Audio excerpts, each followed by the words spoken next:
भक्त तथा भगवान के मध्य 5 प्रकार का संबंध हो सकता है। नंबर 1, कोई निष्क्रिय अवस्था में भक्त हो सकता है। नंबर 2, कोई सक्रिय अवस्था में भक्त हो सकता है। नंबर 3, कोई सखा रूप में भक्त हो सकता है। नंबर 4, कोई माता या पिता के रूप में भक्त हो सकता है। नंबर 5, कोई दंपत्ति प्रेमी के रूप में भक्त हो सकता है। अर्जुन का कृष्ण से संबंध सखा रूप में था।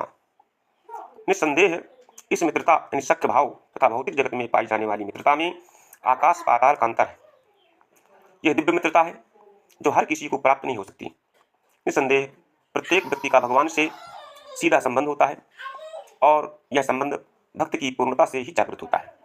किंतु जीवन की वर्तमान अवस्था में हमने न केवल भगवान को भुला दिया है, अपितु हम भगवान के साथ अपने शाश्वत संबंध को भी भूल चुके हैं। लाखों करोड़ों जीवों में से प्रत्येक जीव का भगवान के साथ नित्य विशिष्ट संबंध है। यह स्वरूप कहलाता है। भक्ति योग की प्रक्रिया द्वारा यह स्वरूप जागृत किया जा सकता है, तब यह अवस्था स्वरूप सिद्धि कहलाती है।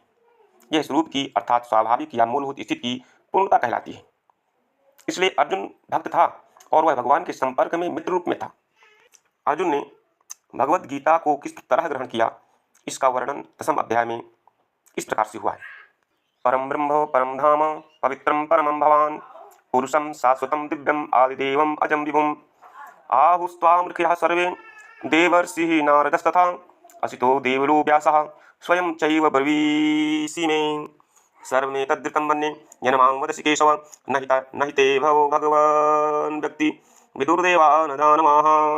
अर्जुन ने कहा, आप भगवान परम धाम अर्थात सबों के परम आश्रय या धाम हैं, पवित्रम अर्थात शुद्ध हैं, भौतिक कलमश से बेदाग हैं, पुरुषम यानी परम भोक्ता हैं, शाश्वतम अर्थात आदि, सनातन, दिव्यम अर्थात दिव्य, आदिदेवम भगवान, अजम अजन्मा तथा विभुम अर्थात महानतम है।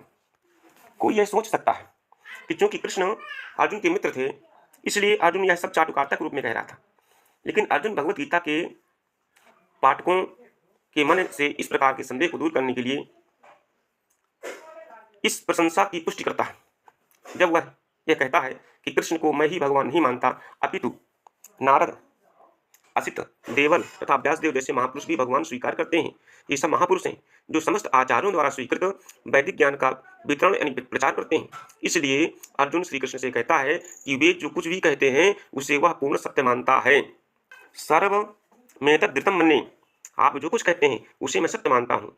अर्जुन यह भी कहता है कि भगवान के व्यक्तित्व को समझ पाना बहुत कठिन है, यहाँ तक कि बड़े बड़े देवता भी उन्हें नहीं समझ पाते। इसलिए मानो मात्र भक्त बने बिना भगवान श्री कृष्ण को कैसे समझ सकता है। इसलिए भगवत गीता को भक्ति भाव से ग्रहण करना चाहिए। भगवान श्री कृष्ण साक्षात पुरुषोत्तम भगवान हैं। इसलिए भगवत गीता के कथनानुसार या भगवत गीता को समझने का प्रयत्न करने वाले अर्जुन के कथनानुसार हमें सिद्धांत रूप में कम से कम इतना तो स्वीकार कर लेना चाहिए कि श्री कृष्ण भगवान हैं, और उसी विनीत भाव से हम भगवत गीता को समझ सकते हैं। जब तक कोई भगवत गीता का पाठ विनम्र भाव से नहीं करता है तब तक उसे समझ पाना अत्यंत कठिन है, क्योंकि यह एक महान रहस्य है।